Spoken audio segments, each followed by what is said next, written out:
I'm moving onwards, and the next thing is something very similar to something that we've studied in your AS. ठीक है, हमने AS में क्या पढ़ी थी? Ionization energy. किसी को याद है आयोनाइजेशन एनर्जी क्या थी? What was ionization energy? ठीक है. What was ionization energy?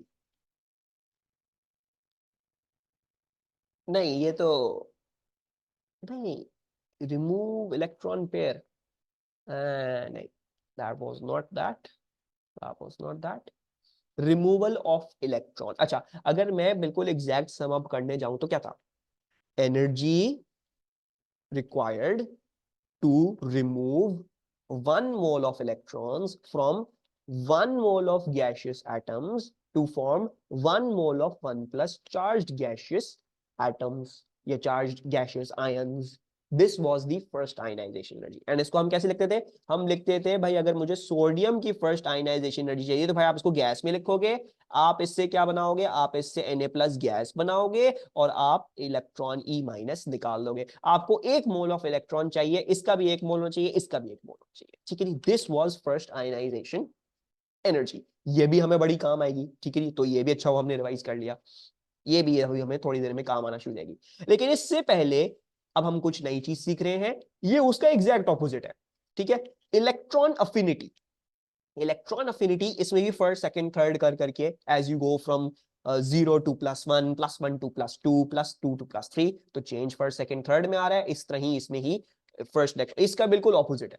तो क्या होता है ये? It is the amount of energy released और absorbed when 1 mole of gaseous atoms gain 1 mole of electrons to become 1 mole of -1 charged gaseous ions. इसका क्या मतलब हुआ? अगर मैं आपको इक्वेशन से समझाना चाहूं, so let's look at an equation for oxygen.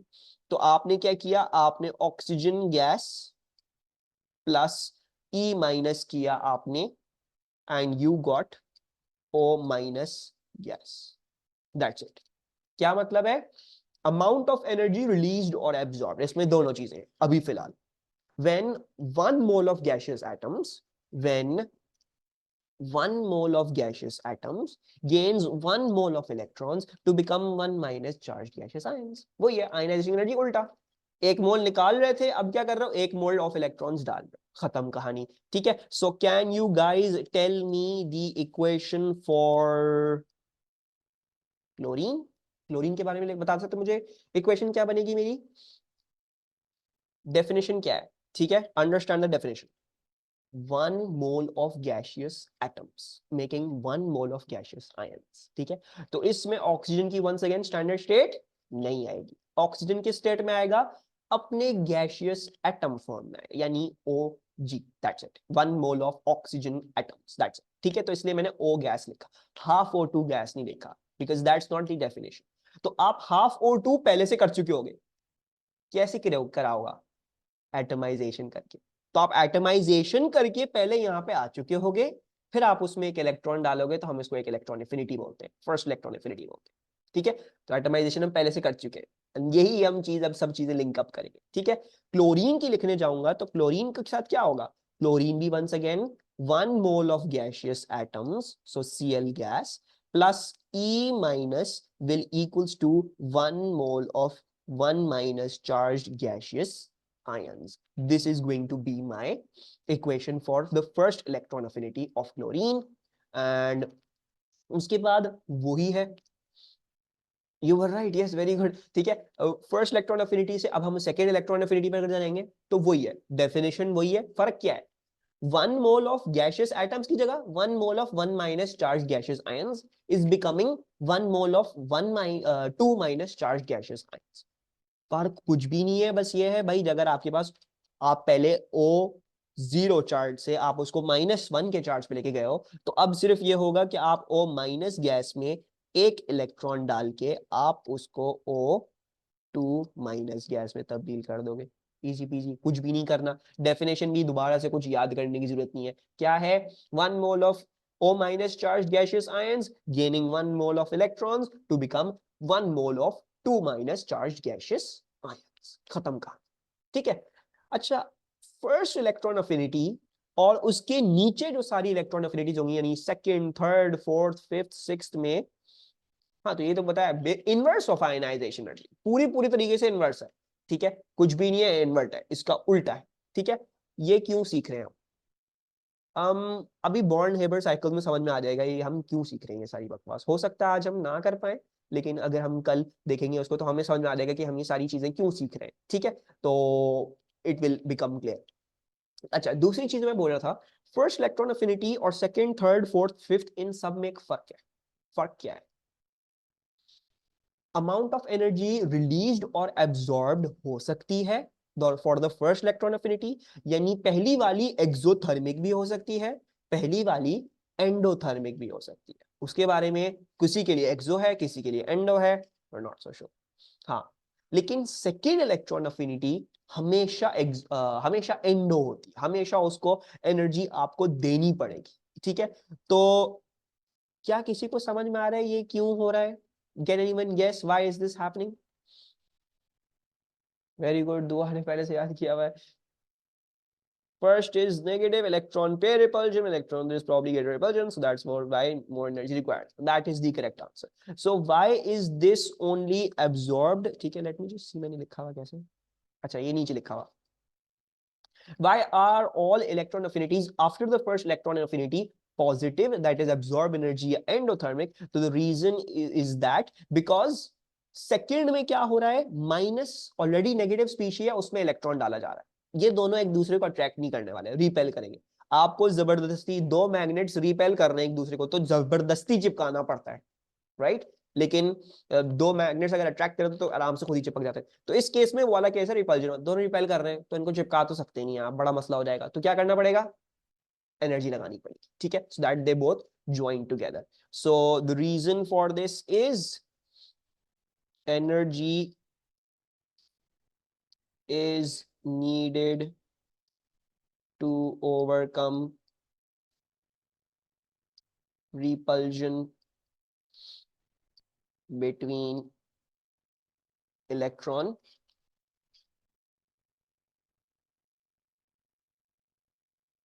and negative species,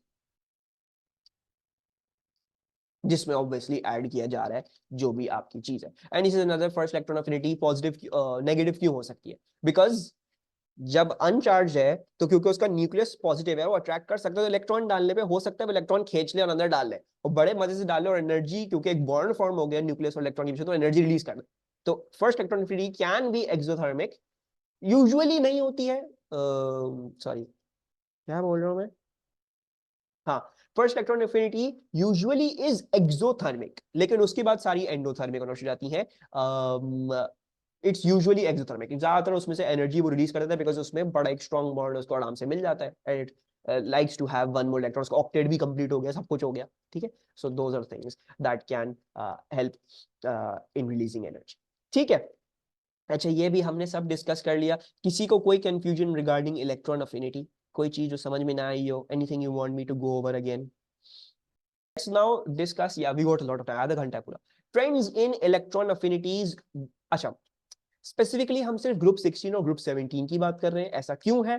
because इसी में आपको ट्रेंड क्लियर हो जाएगा, उसके अलावा आपको जरूरत नहीं है, और आपको एग्जामिनर भी कहता है कुछ और पूरे पीरियोडिक टेबल के ट्रेंड ना भी बताऊं तो कोई मसला नहीं है, हम इसी से डिड्यूस कर लेंगे पूरी पीरियोडिक टेबल का ट्रेंड, और 16 और 17 में स्पेसिफिकली कुछ चीजें हमें पता होनी जरूरत है, तो हम देख रहे हैं इसमें, ठीक है। So let's see what are the trends. Ionization energy की ट्रेंड्स आप लोग ऑलरेडी एएस में देख चुके हो, and you must remember ionization energy के इंक्रीज डिक्रीज, ग्रुप से नीचे जा रहे हो, पीरियड से अक्रॉस जा रहे हो, और जो चीजें हो रही थी, तो उसके लिए हमें तीन चीजें चाहिए थी जिसको हम डिस्क्राइब किया करते थे और फिर बताते थे कि इसमें इंक्रीज आएगा डिक्रीज आएगा। तो किसी को याद है वो तीन रीजंस क्या हुआ करते थे जिससे आप पहुंचा करा करते थे अपनी आयनाइजेशन एनर्जी कंक्लूजन पे कि भाई ये इंक्रीज करेगी या डिक्रीज करेगी? सो पहली क्या थी? न्यूक्लियर चार्ज, यानी कितना उसमें प्रोटॉन्स का चार्ज है, कितना उसके न्यूक्लियस का चार्ज, तो न्यूक्लियर चार्ज, ठीक है, इज इट इंक्रीजिंग और इज इट डिक्रीजिंग? दूसरा शील्डिंग, शील्डिंग क्या थी? Outer inner shell electrons, outer shell electrons को शील्ड करते हैं फ्रॉम एक्सपीरियंसिंग न्यूक्लियस की पूरी पूरी अट्रैक्शन, तो शील्डिंग। नंबर थ्री क्या था? नंबर थ्री था atomic radius, atomic radius increase कर रहा है डिक्रीज कर रहा है, क्या हो रहा है क्या नहीं हो रहा है। सो इन तीनों चीजों को डिस्क्राइब करते हुए वी यूज टू डिस्क्राइब, हमने सिर्फ आयनाइजेशन एनर्जी, हमने reactivity of halogens, reactivity of metals और पता नहीं क्या क्या चीजें उसी से डिस्क्राइब करी, ठीक है। A lot of the things have been in your air course and इधर भी इलेक्ट्रॉन अफिनिटी को भी डिस्कस करते हुए हमें उन्हीं तीन चीजों को दिमाग में रखना पड़ेगा, ठीक है। अच्छा, let's look at the trend. The trend is maybe not apparent at first. अगर आप अभी फिलहाल इन दोनों को छोड़ दोगे तो फिर अपैरेंट हो जाएगा बहुत आसानी से। क्या हो रहा है, यहां से यहां नेगेटिव वैल्यू बढ़ रही है, यानी ये मोर एक्सोथर्मिक हो रहा है, ठीक है जी। सो अक्रॉस पीरियड, आई होप किसी को मुझसे इख्तिलाफ ना हो, तो अक्रॉस पीरियड दी या गेट्स मोर एक्सोथर्मिक लिख रहे थे, बस दी क्या, गेट्स मोर एक्सोथर्मिक, ठीक है। एक्सोथर्मिक का मतलब एनर्जी रिलीज हो रही है, आप सबको नजर आ रहा है नेगेटिव मैग्नीट्यूड बढ़ रहा है, ठीक है। अच्छा, डाउन द ग्रुप क्या हो रहा है, डाउन द ग्रुप हमें नजर आ रहा है डिक्रीज, और इधर भी वही हो रहा है, डिक्रीज हो रहा है। So down the group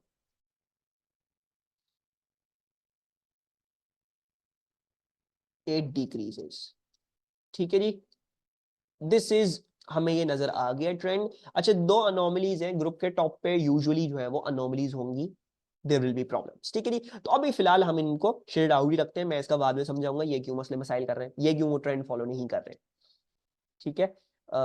gets more endothermic sorry yes, my bad, ये मैंने गलती से लिख दिया, बोलते बोलते मैं कभी बार खुद भूल जाता हूं, लिख के आ रहा था। तो down the group let's write gets less exothermic या गेट्स मोर एंडोथर्मिक, जैसे आपने को आसान रहे तो जैसे वैसे आप याद कर लीजिएगा। मैं लिख रहा हूँ गेट्स लेस एक्सोथर्मिक, ठीक है, क्योंकि हमने नीचे वाला भी एक्सोथर्मिक के टर्म में लिखा है तो इसको भी एक्सोथर्मिक के टर्म में लिखना है, right? So down the group it's getting less exothermic and across the period it's getting more exothermic. Let's understand this concept through those three things. Across period nuclear charge increase करता है decrease करता है,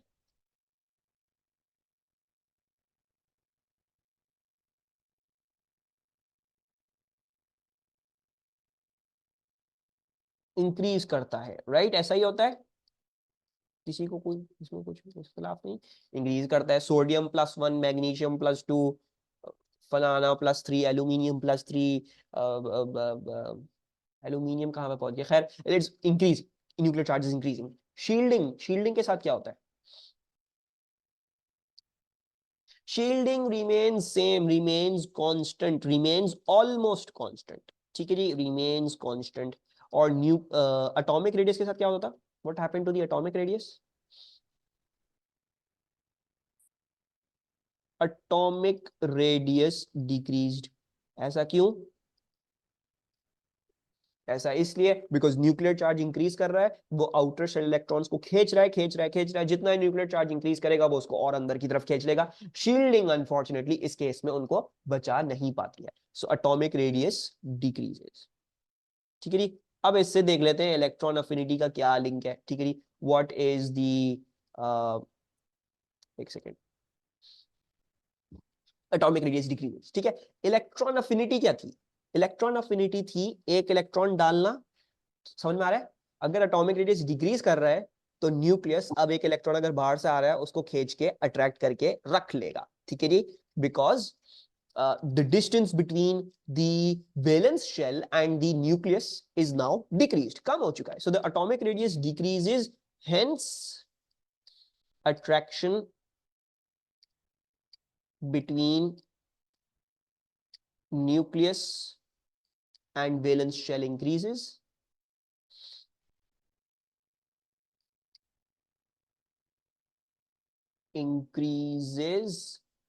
ठीक है जी, increase कर रही है। और देख रहे थे जब हम अक्रॉस पीरियड जा रहे हैं तो गेट्स मोर एक्सोथर्मिक, क्योंकि अगर डिस्टेंस डिक्रीज कर रहा है तो जब इलेक्ट्रॉन डालोगे उसमें तो कम है डिस्टेंस, ज्यादा अच्छा बॉन्ड बनाएगा तो you will release more energy, ठीक है। I will explain the third point again, एक सेकंड रुको, देखो न्यूक्लियर चार्ज इंक्रीज कर रहा है, ठीक है, ठीक है, मैं समझा रहा हूं, मैं सब चीजें दोबारा से रिकॉल करवा देता हूं।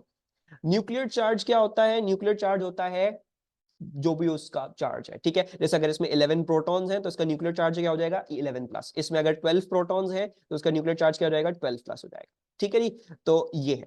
अच्छा, शील्डिंग क्या हुआ करती थी, शील्डिंग हुआ करती थी, let's say this is the valence shell, this is sodium, sodium का एक इलेक्ट्रॉन होता है बाहर और अंदर जो है वो 2 एंड देन 8, ठीक है। बहुत अच्छी ड्राइंग नहीं कर रहा, so you have got 2 and then you have got 8 in this one, ठीक है। अच्छा, तो क्या होगा, ये जो अंदर वाले इलेक्ट्रॉन्स हैं, ये जो अंदर वाले इलेक्ट्रॉन्स हैं, ये क्या करेंगे, बाहर वाले इलेक्ट्रॉन को 11 प्लस का चार्ज फील नहीं होगा, क्यों, बिकॉज अंदर वाले इलेक्ट्रॉन्स क्योंकि 10 हैं, वो 10 प्लस का चार्ज को कैंसिल आउट कर देंगे, तो इसको इफेक्टिव चार्ज कितना फील होगा, सिर्फ और सिर्फ +1 का चार्ज फील होगा, बिकॉज अंदर वाले इलेक्ट्रॉन्स को शील्ड कर लिया, इसको बचा लिया, ठीक है जी। उसको फुल न्यूक्लियर चार्ज एक्सपीरियंस करने से इसको बचा लिया, ठीक है जी। इसी तरह अगर हम Mg के बारे में बात करते हैं तो 12 प्लस इसका चार्ज है, ठीक है जी। और वही एक शेल, 2 शेल, 3 शेल, ठीक है जी। 2 इलेक्ट्रॉन्स यहां पे, फिर 8 इलेक्ट्रॉन्स यहां पे, ठीक है। और मैग्नीशियम के कितने होते हैं इलेक्ट्रॉन्स, 2 वैलेंस इलेक्ट्रॉन्स होते हैं, राइट। अब देख रहे होगे न्यूक्लियर चार्ज इंक्रीज किया across the period, sodium two magnesium गए और न्यूक्लियर चार्ज इंक्रीज किया है। शील्डिंग इंक्रीज करिए, नहीं, इधर भी अंदर 10 इलेक्ट्रॉन थे, इधर भी अंदर 10 इलेक्ट्रॉन है, तो शील्डिंग तो इंक्रीज नहीं करी, इसलिए shielding remain constant. What has as a consequence फिर क्या होगा, इनको क्या इफेक्टिव चार्ज फील होगा, इनको इफेक्टिव चार्ज फील होगा +2 का, and so these will be driven inwards, ये अंदर की तरफ आ जाएंगे, इनको अंदर खींच लेगा न्यूक्लियस, तो इसलिए बिटवीन दीज टू इनका एटॉमिक रेडियस क्या करेगा, डिक्रीज कर जाएगा। For magnesium, the atomic radius is going to be small. For sodium, it's going to be big. Because बाहर वाले इलेक्ट्रॉन्स को +1 का चार्ज फील हो रहा है सोडियम, और इधर वाले को सिर्फ इधर वालों को +2 का चार्ज फील हो रहा है, ठीक है। समझ में आया, जैन मैंने आपकी क्वेरी क्लियर करी, और जिन्होंने पूछा शील्डिंग समझा दे, एटॉमिक रेडियस क्यों डिक्रीज कर रहा है, क्या हो रहा है क्या नहीं हो रहा, ये समझ में आ रहा है कैसे हुआ। अच्छा, जब ये इंक्रीज कर जाएगी तो अब एक नया इलेक्ट्रॉन वैलेंस शेल में जब डालोगे तो न्यूक्लियस तो खुद ही खुशी ले लेगा, बिकॉज माइनस की स्पीशी है, प्लस का स्पीशी वो खुद है, तो वो तो अट्रैक्ट करेंगे, स्ट्रॉन्गर बॉन्ड बनाएंगे, उनके बीच में डिस्टेंस बहुत कम रहेगी, राइट। तो देयरफॉर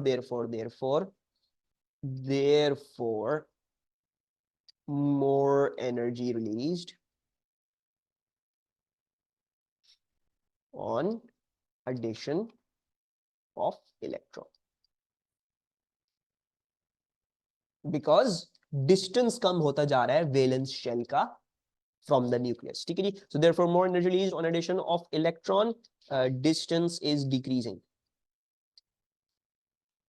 होपफुली रिवाइज करते हुए आप लोगों को ये सारे पॉइंटर्स हेल्प करेंगे, ठीक है। I hope there are no problems with this. अब डिस्कस कर लेते हैं अक्रॉस ग्रुप, क्या अक्रॉस ग्रुप, एक second,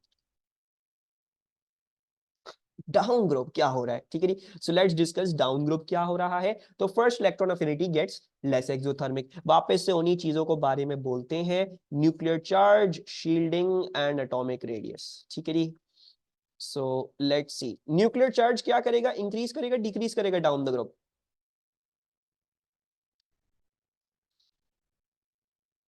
nuclear charge will increase, पक्की बात है, नहीं कांस्टेंट कहां से रह रहा है मेरा बच्चा। लिथियम का न्यूक्लियर चार्ज क्या है 3, सोडियम का न्यूक्लियर चार्ज क्या है 11, इससे नीचे आई थिंक इट्स समथिंग, पता नहीं क्या है, मुझे खुद भी नहीं याद है उसके नीचे क्या है, पीरियोडिक टेबल होगा तो यू कैन सी दैट, ठीक है। मैं भी थोड़ी देर में कॉपी डाउन करता हूँ पीरियोडिक टेबल। अच्छा, शील्डिंग रिमेन्स नहीं, what happens to the shielding, it is also increasing, ऐसा क्यों है सर, ये भी एक्सप्लेन कर देते हैं, शील्डिंग इंक्रीजेस, ठीक है। ये भी मैं जरा से एक्सप्लेन कर देता हूं, हो सकता है ये चीज सही तरह से याद ना हो। लिथियम क्या होता है, लिथियम इज 3+, उसका न्यूक्लियस 3+ होता है, ये आ गए उसका इनर शेल और उसका फिर आउटर शेल आ गया, उसमें एक इलेक्ट्रॉन। जब आप सोडियम पे जाओगे तो सोडियम में क्या होगा, सोडियम में आपके पास दिस इज 11+, एंड यहां पे 2, देन उसके बाद यहां पे 8, ठीक है, एंड देन लास्टली आपके पास वो एक बाहर पड़ा हुआ है जो वैलेंस है इसका, ठीक है। अब इनमें और में क्या फर्क आया, इसमें नंबर ऑफ शेल्स जो थे इनर वो कम थे, इसमें ज्यादा हैं, तो इसमें इलेक्ट्रॉन्स इनसाइड ज्यादा हैं, तो वो ज्यादा शील्ड कर लेंगे, अब वो शील्डिंग भी इंक्रीज कर रही है, राइट, दे आर ऑल्सो, वो शील्डिंग भी प्रोपोर्शनल इंक्रीज कर रही है, न्यूक्लियर चार्ज भी इंक्रीज कर रहा है, शील्डिंग भी इंक्रीज करेगी बिकॉज इनर शेल इलेक्ट्रॉन्स बढ़ते चले जा रहे हैं साथ साथ, ठीक है जी। So nuclear charge increases, shielding increases, और फिर हम क्या लिखते थे, therefore these two cancel each other out, यानी न्यूक्लियर चार्ज भी बढ़ रहा है, शील्डिंग भी बढ़ रहा है, जो इंक्रीज आ रहा है कोई फर्क नहीं पड़ रहा। लीडियम में भी 1+ का चार्ज फील होगा उसको, बिकॉज अंदर दो तो ने कैंसिल आउट कर दिया। सोडियम में भी +1 का चार्ज फील होगा उसको, क्यों, बिकॉज 11+ का चार्ज था, 10 इनर शेल इलेक्ट्रॉन है तो 1+ ही, तो कोई फर्क नहीं पड़ा। डाउन ग्रुप 1 कुछ फर्क नहीं पड़ रहा,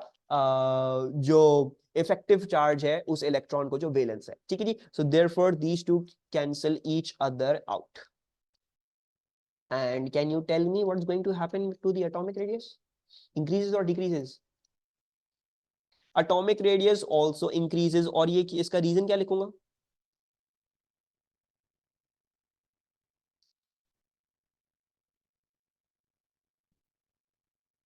उसका रीजन होगा because there are more inner shells, because addition of more inner shells, ठीक है, yes. So atomic radius increases as a number of shells increases, सही है जी। सो एज अ कॉन्सिक्वेंस अब क्या होना चाहिए, अगर पहले रेडियस डिक्रीज कर रहा था और अब अगर रेडियस इंक्रीज कर रहा है, तो अब इतना स्ट्रॉन्ग बॉन्ड नहीं बनेगा क्योंकि डिस्टेंस ज्यादा हो गया, ठीक है जी। So therefore more energy release नहीं होगी, therefore less energy will be released,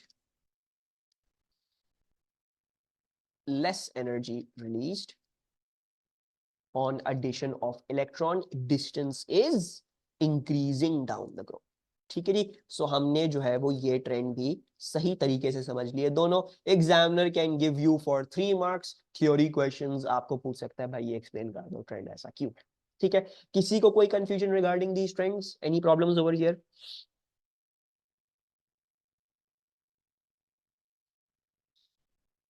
अच्छा, दूसरी बात यह है, सिर्फ फर्स्ट इलेक्ट्रॉन अफिनिटी के हम ट्रेंड डिस्कस कर रहे हैं, हम सेकंड, थर्ड, फोर्थ, फिफ्थ के डिस्कस नहीं कर रहे हैं। तो जैसे मैंने बोला, ग्रुप 16 एंड 17 के ही हम डिस्कस कर रहे हैं और फर्स्ट ही के डिस्कस कर रहे हैं, बाकी सबका आपको पता नहीं रहती है, ठीक है। दूसरी बात ये है, sir what to cancel out each other, this the increase in nuclear charge and the shielding, nuclear charge increases, shielding also increases, दोनों इंक्रीज कर रहे हैं, एक दूसरे को खत्म कर देंगे। तीसरी चीज, atomic radius number of shells की वजह से बढ़ रही है, ठीक है। इधर जो है एटॉमिक रेडियस बढ़ता है क्यों, बिकॉज एटॉमिक रेडियस डिक्रीज होता है क्यों, बिकॉज न्यूक्लियर चार्ज इंक्रीज कर रहा है, शील्डिंग कांस्टेंट रह रही है। इधर एटॉमिक रेडियस क्यों बढ़ रहा है, because number of shells are increasing, ठीक है, not because of any of these two, सही हो गया। Now on to this anomaly, because examiner ने बोला हुआ है अनोमली का भी पता होना चाहिए, तो ठीक है, ट्रेंड यहाँ पे फॉलो हो रहा है, ट्रेंड यहाँ पे फॉलो हो रहा है, ठीक है जी। इनफैक्ट ट्रेंड यहाँ से यहाँ भी फॉलो हो रहा है अक्रॉस द पीरियड, तो पहले दो के बीच में भी फॉलो हो रहा है। डाउन द ग्रुप एक मसला आ रहा है, पहले दो ये कम एक्सोथर्मिक है इससे, और ये भी कम एक्सोथर्मिक है इससे, हालांकि हमने कहा it should get less exothermic, यानी ये वैल्यू इससे कम होनी चाहिए थी। तो these are two anomalies and let's discuss why these anomalies are coming up. तो any ideas why are these anomalies coming up? ऐसा क्यों हो रहा है? What is the reason for that? कोई भी गैस, कोई भी चीज समझ में आ रही हो आपको, इसमें और नीचे वालों में सब में क्या फर्क है ऐसा? वेरी गुड हाला। So less exothermic